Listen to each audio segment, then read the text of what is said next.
What's wrong with the Glazers? Well, the fact of all the debt they're putting us in. They're taking money out of the club. They're taking 75p out of every pound out of the club. It's going to run out sooner or later. Who's going to pay for that debt? The likes of the fans on the street by everything going up, increased prices.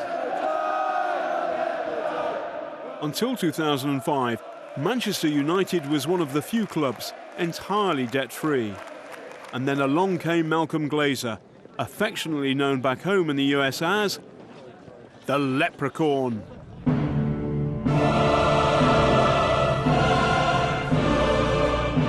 We couldn't find an actual leprechaun, so instead, here's a garden gnome, cunningly disguised. Malcolm has his very own pot of gold, a business empire worth, some say, $2.4 billion. Malcolm Glazer has a good track record of success in business. He's proven himself to be a self-made, at least multi-millionaire, possibly billionaire. Malcolm is now 82, so United is in the hands of his 6 children, Joel, Brian, Avram, Edward, Kevin and Darcy.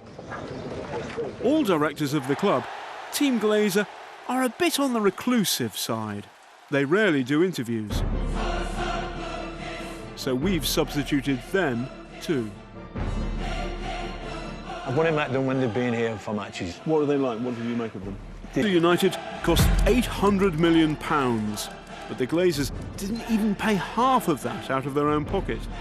They borrowed more than 500 million quid and banked on the club and its fans being able to pay off their loans. It's called a leveraged buyout.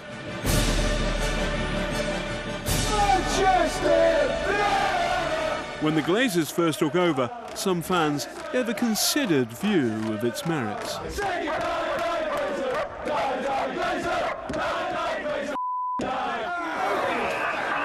The proud new owners left Old Trafford in a style not normally associated with billionaires, hiding in the back of police vans. Since then, they've kept their heads down, but we're told the Glazers are committed to success on the pitch, with plenty of cash available for players. The Glazers' takeover of United has already cost £426 million in interest charges and bankers' fees just to service their debt. Some question the morality of the family's approach. I don't think anybody can be satisfied with our Manchester United. Right or wrong, it seems to suit the Glazers. They say they can afford it. They've certainly made United more profitable. Shiny new commercial contracts, a bigger global following, more TV cash. Branchester United is doing very well, thank you very much.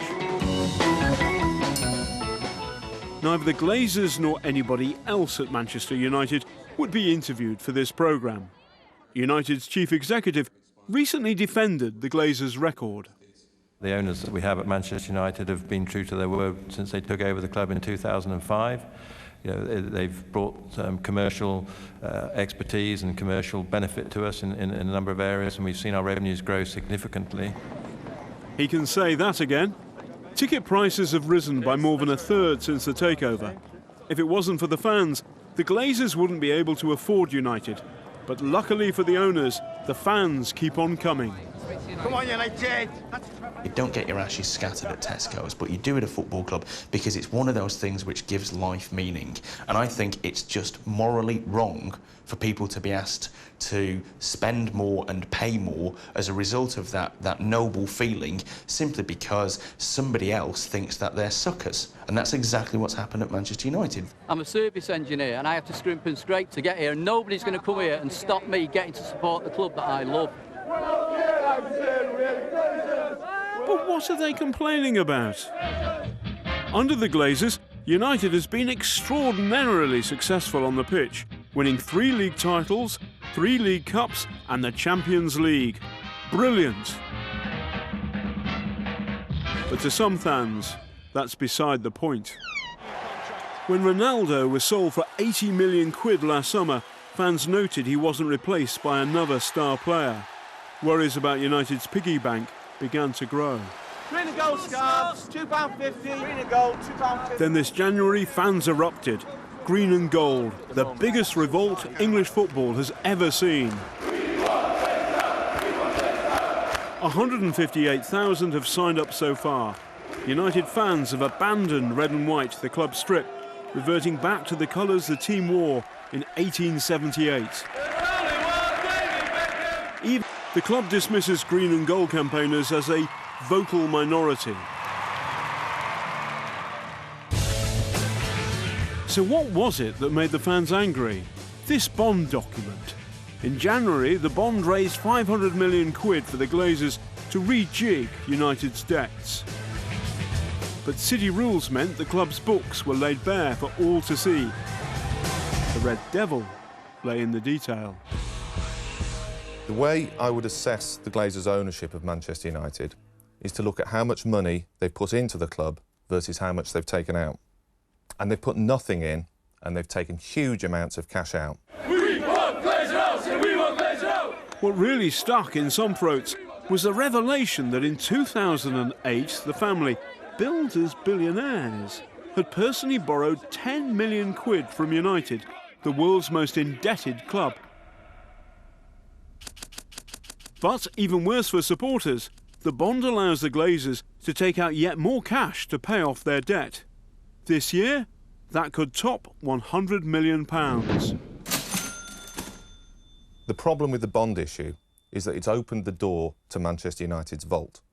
It's allowed the Glazers to drive a forklift truck in, load up with cash and take it out. So why would the Glazers want to take money out of United? Well, you don't find the answer to that question here in Manchester. To find out, you've got to leave Old Trafford and go on a journey. A hangover from the takeover, the 200 million quid PIC debt is owed to hedge funds. The interest rate will soon hit a whopping 16.25%. The Glazers say they're comfortable with the PICs, but if they fail to pay them off, they'll lose the club. United fans have always been assured that the PICs were the Glazers' problem. We don't wake up worrying about the PIC interest. We don't worry about the PIC repayment. That is something that the family, the owners, put in place, and they will ensure is repaid or is part of their overall financial planning in due course. But that's nothing to do with the club. But sources close to the Glazers have told us that the family may use United's cash to pay off the PIC debt in the future. So how can that have nothing to do with the club? That matters, because if you add in the PICs, then United's debt payments would go up from 45 million quid a year to almost 80 million quid. You could buy another Ronaldo with that. In a statement, Manchester United told us that the club stands by everything David Gill told BBC Radio, and that the PIC debts have no recourse to the club's assets. We're very confident that the business model we have in place will be secure and will ensure the club can continue to compete at the top of football for many years to come. Supporters have a simple solution to the Glazers' ownership. They want to buy the club themselves, or at least that's the dream. If Manchester United fans pull this off, we draw a line in the sand and say, actually, fans can control clubs, and we'll start to roll back on some of these changes which have so damaged the game over the last 20 years. This really is the battle to end all battles. It's the big one. There are, though, a few problems for the fans who want to run United. Public criticism is like water off a duck's back to Malcolm Glazer.